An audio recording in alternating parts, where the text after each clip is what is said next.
एक बार नारद जी को यह अभिमान हो गया कि उससे बढ़कर इस पृथ्वी पर कोई दूसरा भगवान विष्णु का भक्त नहीं है। उनका व्यवहार भी इस भावना से प्रेरित होकर कुछ बदलने लगा। वे भगवान के गुणों का गान करने के साथ साथ अपने सेवा कार्यों का भी वर्णन करने लगे। भगवान से कोई बात छुपी थोड़े ही रहती है। उन्हें तुरंत इस बात का पता चल गया। वे अपने भक्त का पतन भला कैसे देख सकते थे। इसलिए उन्होंने नारद को इस दुष्प्रवृत्ति से बचाने का निर्णय लिया। एक दिन नारद जी और भगवान विष्णु साथ साथ वन में जा रहे थे। अचानक विष्णु जी एक वृक्ष के नीचे थक कर बैठ गए और बोले, नारद जी, हम तो थक गए, प्यास भी लगी है, कहीं से पानी मिल जाए तो लेकर आओ। हमसे तो प्यास के मारे चला नहीं जा रहा है, हमारा कंठ सूख रहा है। यह सुनकर नारद जी तुरंत सावधान हो गए।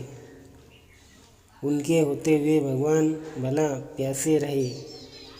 वे बोले, भगवान अभी लाया, आप थोड़ी देर प्रतीक्षा करें। नारद जी वहाँ से पानी लेने के लिए चल दिए। उनके जाते ही भगवान मुस्कुराए और अपनी माया को नारद जी को सत्य के मार्ग पर लाने का आदेश दिया। माया शुरू हो गई। नारद जी थोड़ी ही दूर गए होंगे कि उन्हें एक गांव दिखाई पड़ा, जिसके बाहर कुएं पर कुछ स्त्रियां पानी भर रही थी। कुएं के पास जब वे पहुंचे तो एक कन्या को देखकर अपनी सुध बुध खो बैठे, बस उसे ही निहारने लगे। वह यह भूल गए कि भगवान के लिए पानी लेने आए थे। कन्या भी नारद जी की भावना समझ गई।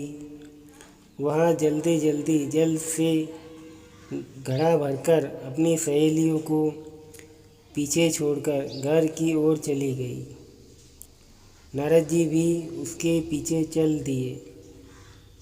कन्या तो घर के अंदर चली गई, लेकिन नारद जी ने द्वार पर खड़े होकर नारायण नारायण का अलख जगाया।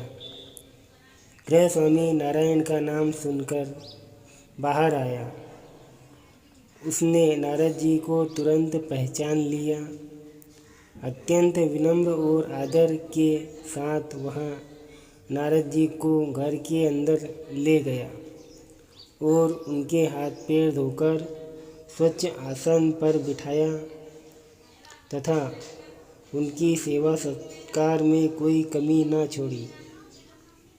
उनके आगमन से अपने को धन्य बताते हुए गृह स्वामी ने अपने योग्य सेवा के लिए आग्रह किया। नारद जी बोले, आपके घर में जो आपकी कन्या जल का घड़ा लेकर अभी अभी आई है, मैं उससे विवाह करना चाहता हूँ। नारद जी की बात सुनकर गृह स्वामी एकदम चकित रह गया,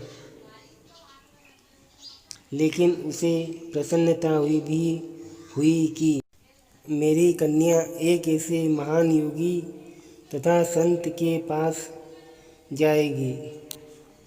उसने स्वीकृति प्रदान कर दी और नारद जी को अपने ही घर में रख लिया। 2-4 दिन पश्चात शुभ मुहूर्त में उसने अपनी कन्या का विवाह नारद जी के साथ कर दिया तथा उन्हें गांव में ही उतनी धरती का टुकड़ा दे दिया। खेती करके वे आराम से अपना और अपने परिवार का पेट भर सके। अब नारद जी की वीणा एक खुटी पर टंगी रहती है, जिसकी ओर उनका ध्यान बहुत कम जाता है। अपनी पत्नी के आगे नारायण को वे भूल गए। दिन भर खेती में लगे रहते, कभी हल चलाते, कभी पानी देते, कभी बीज बोते। तो कभी निंदाई गुड़ाई करते। जैसे जैसे पौधे बढ़ते उनकी प्रसन्नता का पारावार न रहता। फसलें हर वर्ष पकती कटती, अनाज से उनके कोठार भर जाते। नारद जी गांव के एक संपन्न किसान माने जाने लगे। वर्ष दर वर्ष बीतते चले गए और नारद जी की गृहस्थी भी बढ़ती चली गई। 3-4 लड़के लड़कियां भी हो गए। अब नारद जी को एक क्षण की भी फुर्सत नहीं मिलती थी। वे हर समय बच्चों के पालन पोषण तथा पढ़ाई लिखाई में लगे रहते अथवा खेत में काम करते रहते थे। अचानक एक बार तेज बारिश हुई, जिसने कि दिनों तक बंद होने का नाम ही नहीं लिया।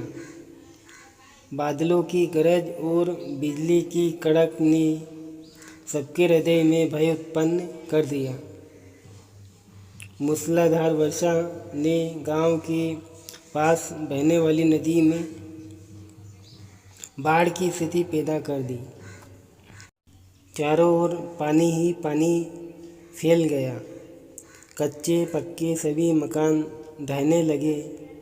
घर का सामान बह गया। पशु भी डूब गए। गांव के कई व्यक्ति मर गए। गांव में त्राही त्राही मच गई। नारद अब क्या करें?